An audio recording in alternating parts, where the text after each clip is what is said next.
So what is the aftermath? Because, short of putting this into VAR and hope for a crazy result, which might be a bad idea, because anything that goes in there usually comes up with the unexpected.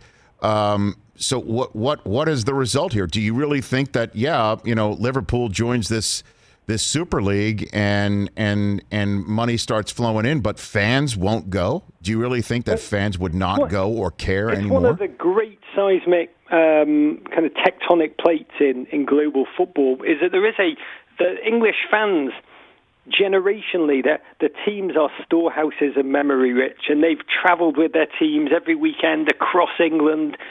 They've travelled across Europe cheering for their teams. But in modern football, moneyed football, the teams care less and less for those local season ticket holders and more for the global fan base, in Africa, across Asia. And now there's an incredible gold rush for the hearts and minds of the American fan. And that's always been the tension. Who are the teams really playing to? Are the fans now just a backdrop, kind of like extras in a movie to engage the global fan base? And this is ultimately, they are making a bet that the global fan base is more the future than the local fan base. There is a chance this could all be a bluff, a power play to force the organising body in Europe to shape their competitions to provide more money to the bigger teams. I don't think it is. The owners I've spoken to over the past 24 hours have told me they are serious about going forward with this contest. And this is going to play out in the next week incredibly fast, incredibly brutally at every level. Government, the football bureaucracy, the media, the social media. It'll be nothing less than a sporting civil war. And the question is, will fans, we watch football for the breathtaking poetry of a Kevin De Bruyne assist or a Rose Lavelle dribble or a lung-busting Seamus Coleman run up and down the wing. We watch for emotion. And the moment this league kicks off, will fans watch it? That's ultimately the question that the team owners are betting, that the answer is yes. And if boxing fans pay money to watch Jake Paul fight a patsy, you kind of feel sports fans will watch anything, and that's the bet that they're making. Well, I guess so, but, these are some of the best teams with the best players, and, of course, just, when a Team USA could get Christian Pulisic at a World Cup, fresh off of his dynamic runs at Chelsea, to be just like everybody now now he doesn't play because is that possible?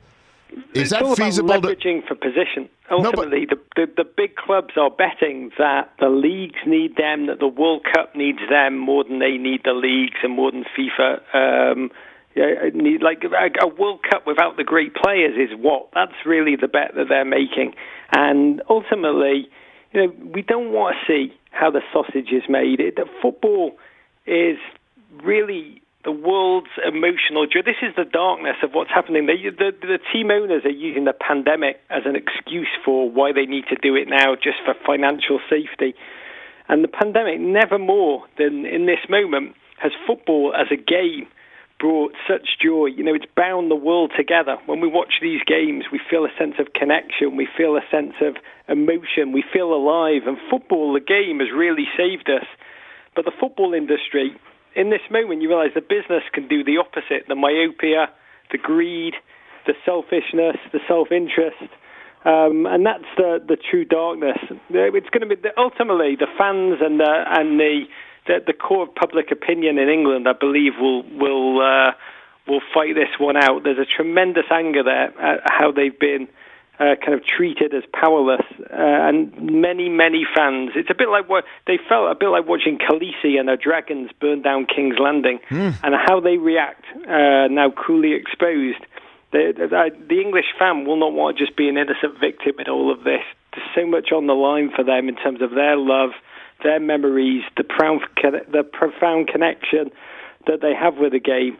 And ultimately, it's going to be won or lost in England rather than in the rest of the world. So starting this afternoon when Liverpool play Leeds, watching the fans' reaction is going to be ultimately definitive. Hey, you watched all the way to the end. Thanks for that. Watch more right here.